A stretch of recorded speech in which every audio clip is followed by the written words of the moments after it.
graça e a paz do Senhor. Amém. Podem sentar, amados. Obrigado. Quem está feliz com Jesus, diga amém. Amém. Glória a Deus. Tivemos uma noite abençoada. Alguns dormiram bem, outros não. Alguns nem dormiram, mas estamos vivos. Glória.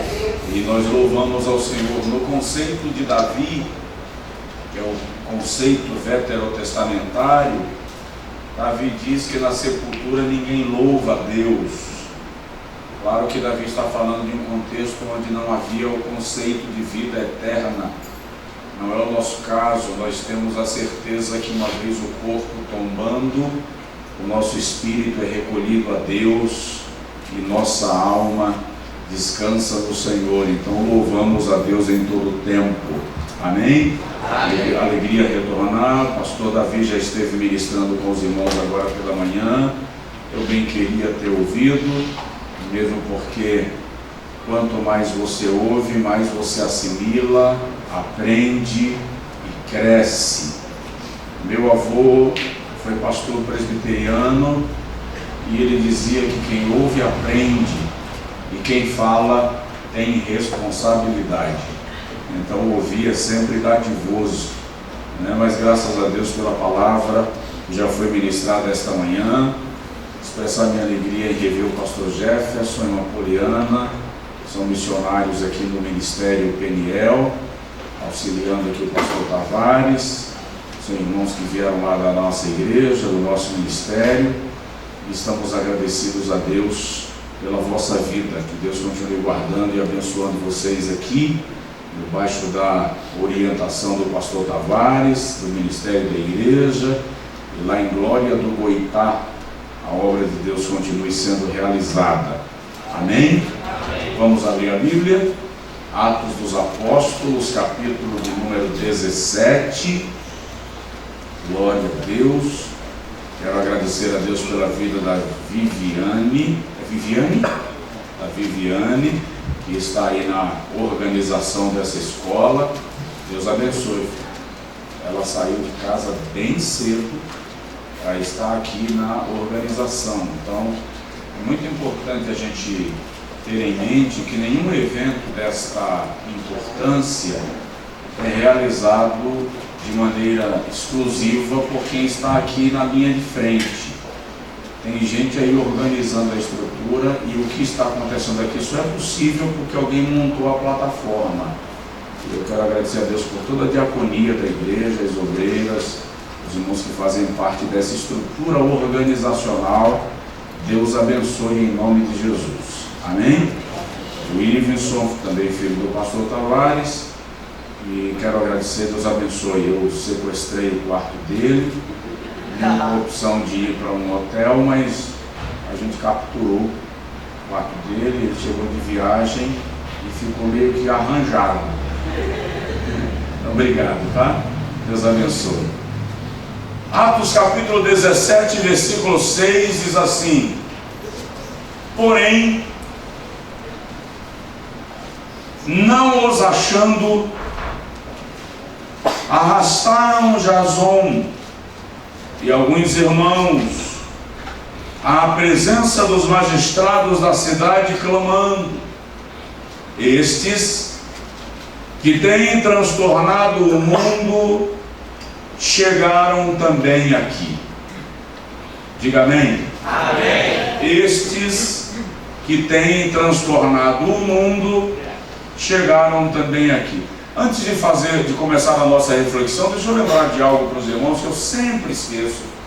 Nós lançamos uma plataforma de cursos bíblicos online, tá? São cursos de formação ministerial, de orientação ministerial. Já temos um curso disponível, que é o curso Doutrinas da Fé Cristã. São 65 aulas para você estudar online com a gente sobre os fundamentos da fé cristã, a base da nossa fé.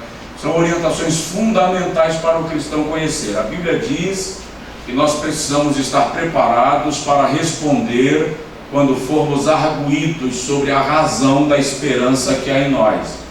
Então, conhecer os fundamentos daquilo que creio, saber por que creio, é tão importante quanto crer. Tá? E não significa que eu saberei sempre argumentar as minhas razões, mas se eu for fundamentado o suficiente para não ser envenenado com as ervas daninhas que estão sendo lançadas por aí, já é uma grande conquista na vida cristã. Meu irmão, acessa www.josuebrandaoead.com.br, se inscreve e faz o curso Doutrinas da Fé Cristã com a gente. Daqui a mais 30 dias nós vamos lançar o curso sobre batalha espiritual. Como entender, como compreender, o que de fato procede, é bíblico, o que é fantasia nesse universo, que a igreja precisa desse conhecimento também, para saber em que universo, como está lidando com as questões espirituais que lhe envolvem. Amém? Vamos lá. Ontem eu comecei a falar aqui sobre os métodos de crescimento da igreja primitiva, já que o tema geral desta escola trata do método de Deus. E conversando com os irmãos, percebemos como a igreja primitiva é um padrão de crescimento, tanto espiritual quanto doutrinário, bem como numérico. É uma igreja que persevera na oração, persevera na doutrina, persevera na comunhão e persevera no partir do pão. Então ela é um parâmetro doutrinário. É uma igreja que cresce em números. Eu disse ontem aqui, em Atos 1,15 ela tem quase 120 irmãos. Em Atos 2,41 ela já tem quase 3.000 irmãos. Em Atos capítulo 4, versículo 4, ela já tem quase 5.000 irmãos. Em Atos 2,47 a Bíblia diz que todos os dias o Senhor acrescentava à igreja aqueles que iam sendo salvos. Em Romanos 15, Paulo diz assim: já não há qualquer parte onde esse evangelho não tenha sido pregado. Então, é uma igreja que cresce de maneira extraordinária, e embora nós gostemos de fórmulas, a igreja primitiva cresceu sem uma fórmula mágica de crescimento. Ela cresceu fundamentando a sua expansão em valores, princípios, relacionamento, como comunhão, como humildade e propósito, que nós falamos ontem. E esta igreja se torna uma referência de igreja. É interessante o texto que nós lemos, relata quando Paulo e Silas chegam em Tessalônica, vindo já de Filipos, e quando eles pregam em Tessalônica, naquela cidade nasce, aflora uma igreja poderosa. A igreja de Tessalônica é tão importante no ministério apostólico de Paulo, que o apóstolo dirigiu a ela nada menos do que 2 epístolas pastorais de orientação.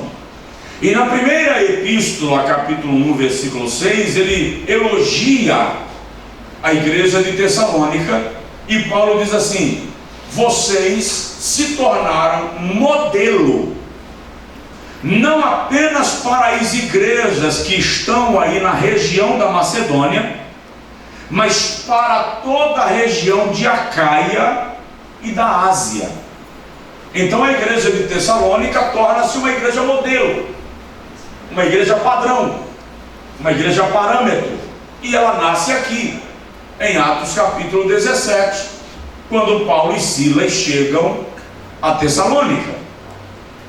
Eles são presos, aliás, vêm para prendê-los, eles não estão em casa, levam o seu anfitrião, Jason, um novo convertido, e quando chegam no tribunal, a acusação é: esses homens que estão transtornando o mundo chegaram também aqui. E é interessante que é também nesse momento, é muito incrível isso na Bíblia, É nesse momento que Paulo decide direcionar o seu ministério para os gentios. Parece que o sonho de Paulo era pregar entre os judeus. Paulo lutou durante um tempo para ser aceito pela igreja de Jerusalém. E a igreja de Jerusalém rejeitou o ministério de Paulo. Alguns não criam na sua conversão, outros questionavam o seu ensino, a sua doutrina. E você vai encontrar em diversos textos de Atos a Bíblia dizendo que Paulo debatia com os judeus nas sinagogas. Aqui em Atos 17 tem um momento que Paulo diz assim: chega, a partir de agora eu vou pregar entre os gentios, porque eles estão sedentos da palavra de Deus e do Evangelho de Cristo. E aí Paulo direciona o seu ministério para os gentios, e é por causa disso que nós fomos alcançados. Diga amém, diga.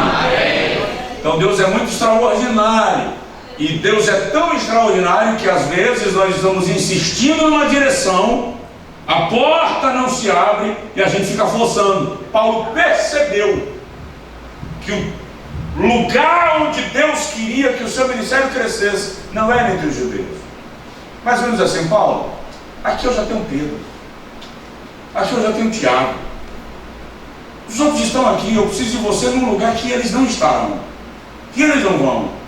E eu gosto de Atos 10, porque parece que Deus queria que Pedro fosse o grande pregador dos gentios. E o Senhor manda Pedro ir pregar na casa de Cornélio. Mas Pedro chegou na casa de Cornélio bagunçando tudo. A pregação de Pedro na casa de Cornélio, se fosse aqui na Peniel, vocês levantavam e mandavam embora.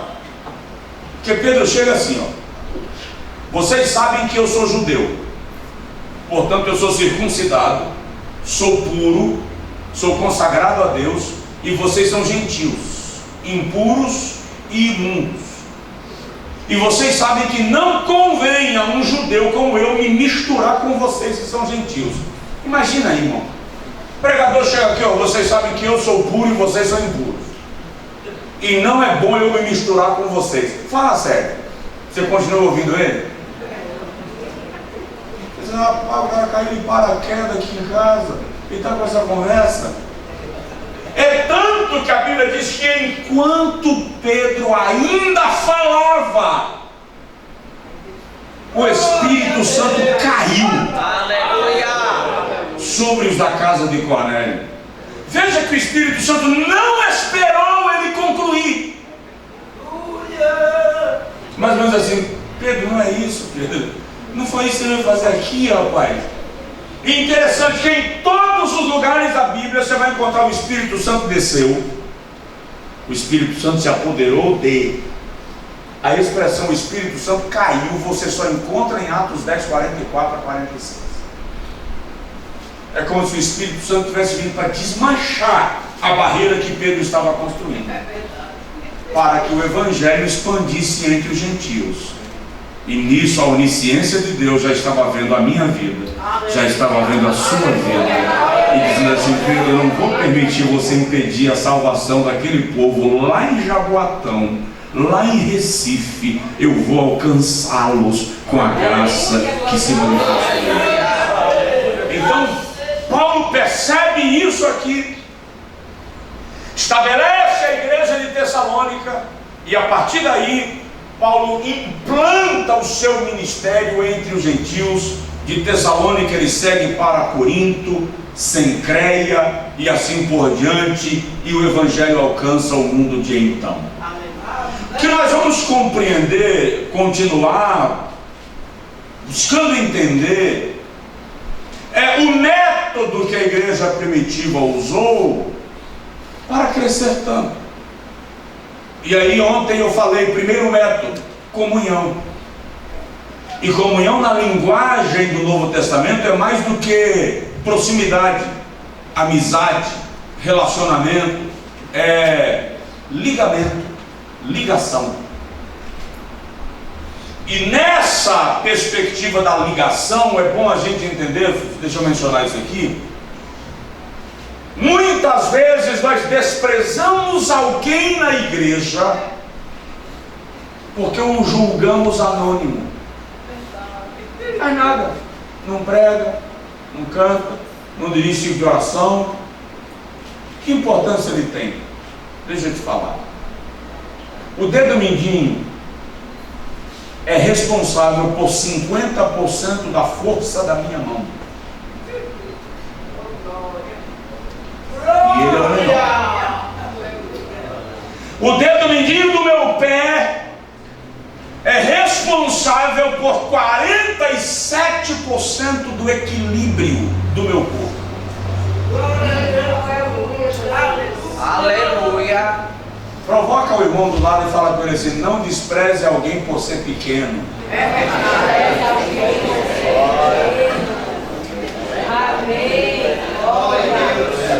Tá? Não despreze alguém por ser pequeno. Esse pequeno pode ser a razão da sua força. Comunhão. Aí falei depois sobre o segundo método da igreja primitiva para crescimento: propósito. Nós precisamos ter propósito na casa de Deus. A igreja precisa ter propósito. Ela precisa entender para que foi estabelecida e cumprir a sua missão, cumprir a sua meta. Se ela não cumpre a sua meta, não há razão para estar ali. Depois falei sobre humildade. Quando nós, porque somos cristãos, nos sentimos superiores a quem não professa a nossa fé, nós estamos fechando a oportunidade para a salvação daquela pessoa. Porque todo sentimento de superioridade gera afastamento. Dá para entender, diga amém? Amém. Eu lembro, tem muitos anos já, meu filho ainda era pequeno, eu tenho uns 8 anos, eu estava saindo do shopping da cidade onde a gente mora, e eu vi 2 irmãos discutindo religião no estacionamento do shopping. E eles já estavam nervosos um com o outro e estavam falando alto, e as pessoas que estavam passando estavam vendo aquilo, e eu fiquei constrangido. Eu não sei porque mania, crente gosta de escândalo, fusaca, barraco.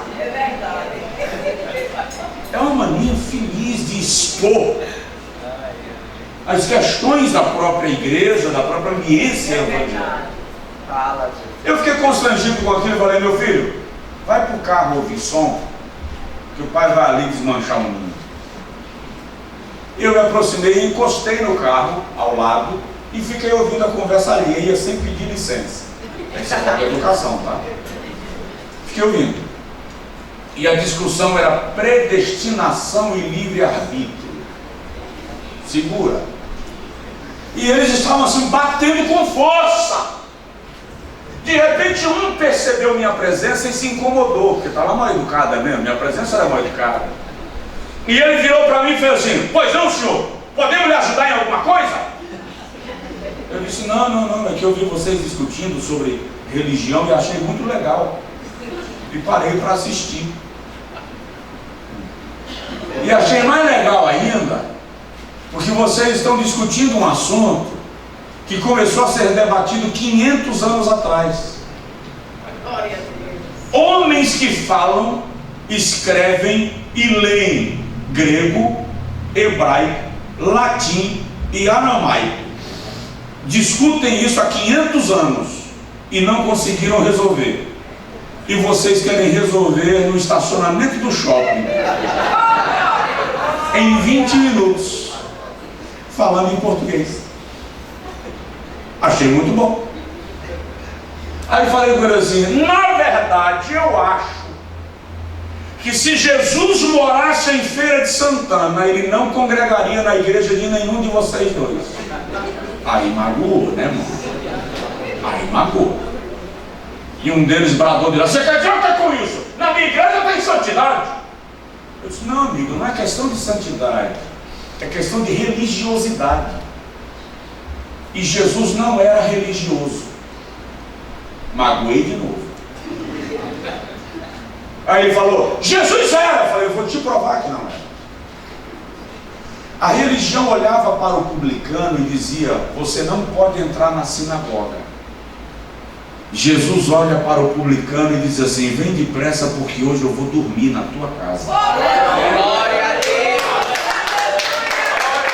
A religião olhava para a mulher flagrada em adultério e dizia: apedreja.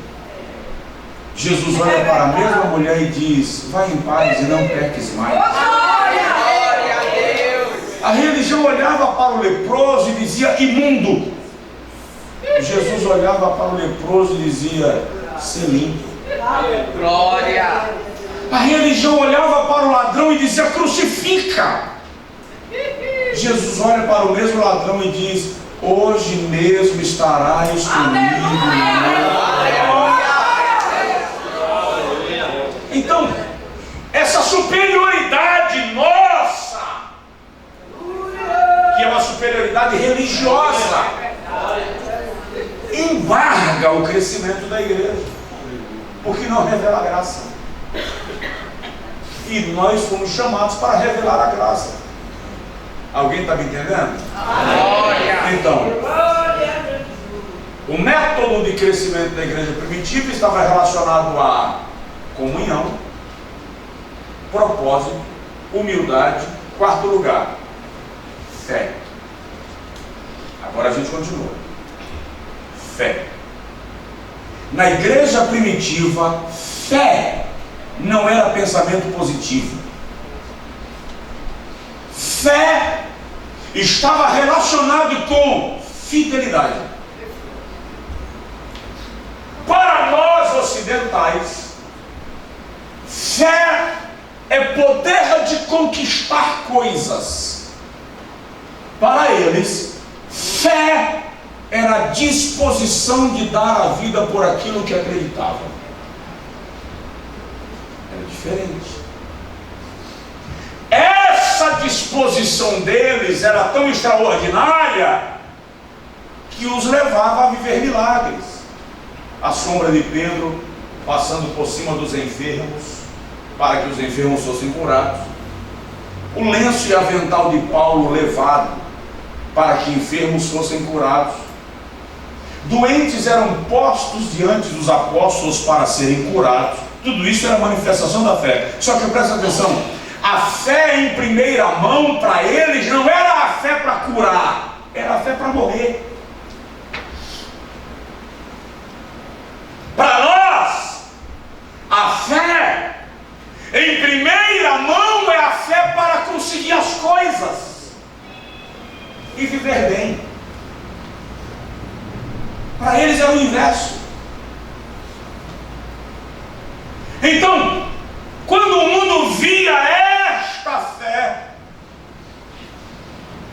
o mundo era contagiado pela fé que estava neles.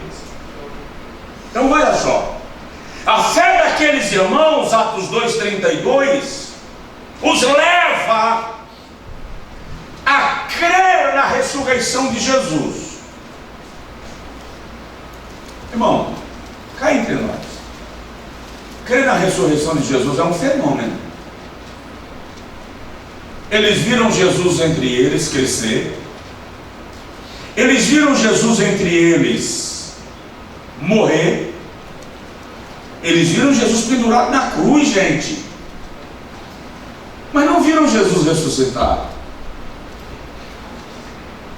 Nós cremos em tudo isso pela fé. Eles não, eles viram Jesus morrer e não viram ressuscitar. Então, crer na ressurreição do defunto que eu vi morto, mas não vi depois de vivo, é uma questão de fé. E Atos 2:32 diz assim: a esse Jesus Deus ressuscitou, e nós todos somos testemunhas.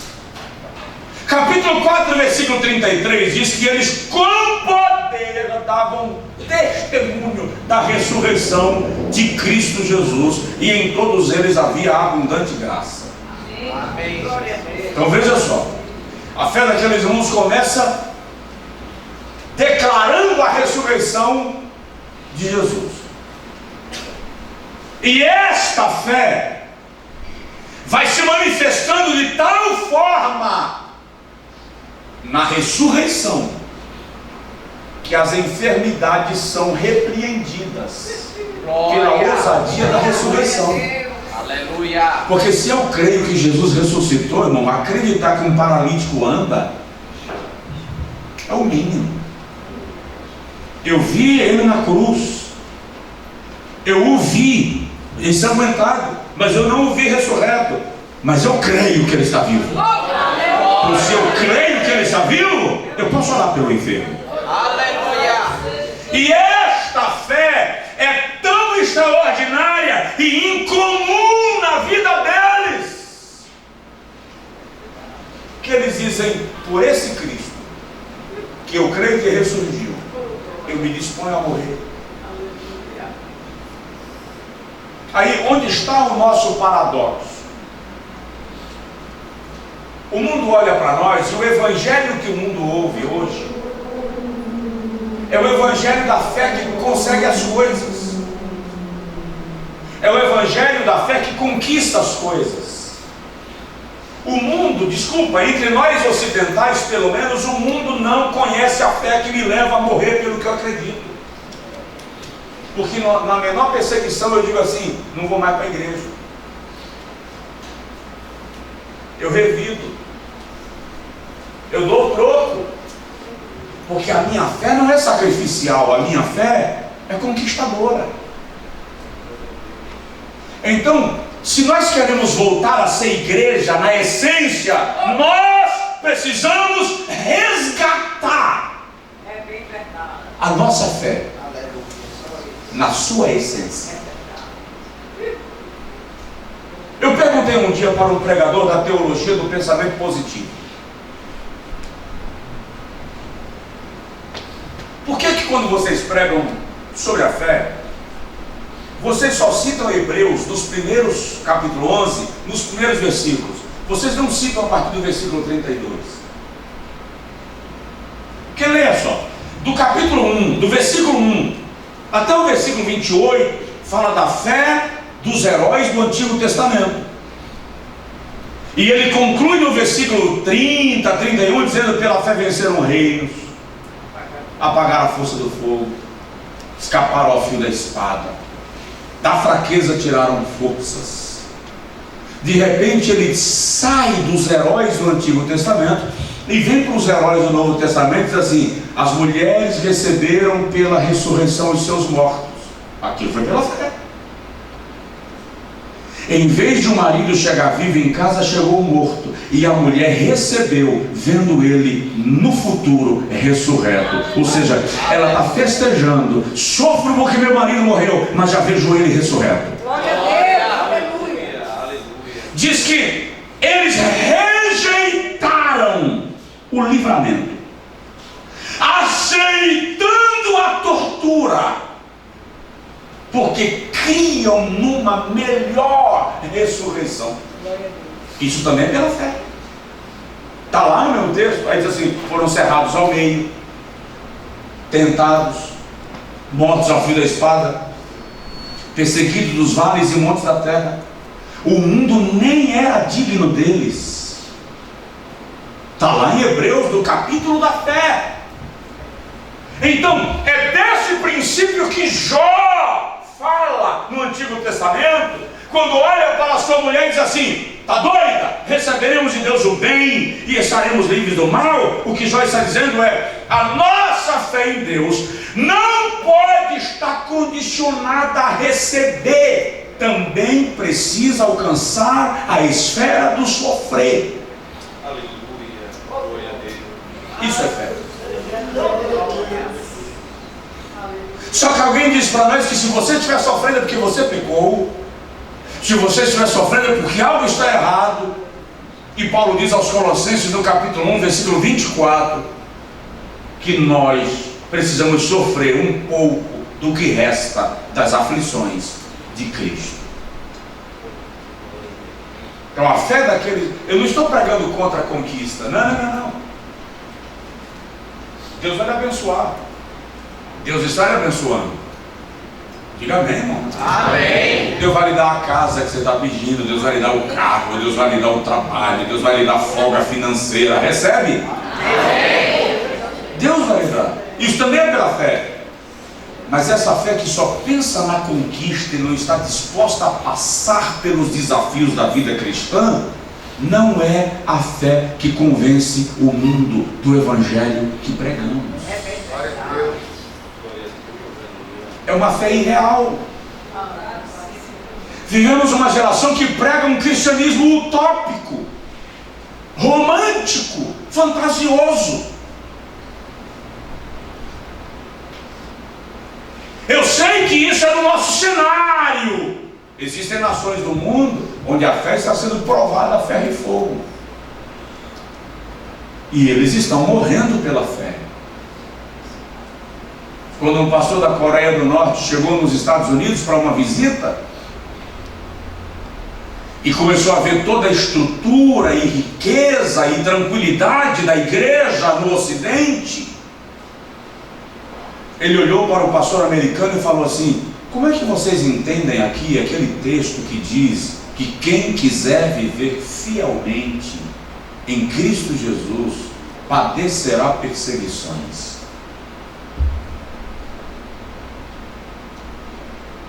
Porque o sofrer é tão parte da vida cristã quanto o crer. Desculpa se eu lhe decepciono. Vem comigo para a Bíblia, Colossenses, capítulo de número 1. Deixa eu ver aqui o versículo, porque eu não lembro. 24. 1:24. Agora me regozijo no meio dos meus sofrimentos por vós, e cumpro na minha carne o que resta das aflições de Cristo por amor do seu corpo, que é a igreja. Imagine que Paulo está mencionando que ele sofre uma porção do sacrifício de Cristo. Olha Filipenses 1:29 aí, por favor. Pois vos foi concedido, por amor de Cristo, não somente crer nele, mas também o quê? Mas também o quê? Padecer. Não, mas também o quê? Padecer. Padecer por ele. E nós não queremos padecer. Porque a nossa fé é demonstrada quando a gente está bem. Quando ela precisa ser demonstrada quando as coisas nem estão tão bem. Alguém está me entendendo? Não? Amém. Diz assim, pastor Josué. Para.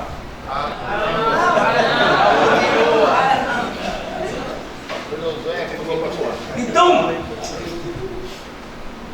o método de crescimento daquela igreja era a fé, que ia além da conquista. Era a fé que estava pronta para os processos da vida. E que nós precisamos reconhecer esta fé em nós. Era tão sério isso na igreja primitiva, irmãos, que quando o doido, neurótico, desvairado do Nero resolve perseguir os cristãos e os dispersa pelos valados, pelos montes, pelos pantanais, perseguidos por lobos, animais ferozes, aqueles irmãos morrem dando glória a Deus. Diz que o imperador incendiou mulheres cristãs vivas na beira da estrada para iluminar o caminho de volta para a casa dos nobres de Roma. E elas morriam celebrando a Deus. Isso é fé. A gente consegue compreender essa fé? Esses dias eu fiz um sermão exegético de Romanos 8:37. Em todas essas coisas somos mais do que vencedores. Para quem Paulo está escrevendo? Para os irmãos de Roma. Quando? Quando começam as perseguições do ano 46. Homens devorados por leões das arenas,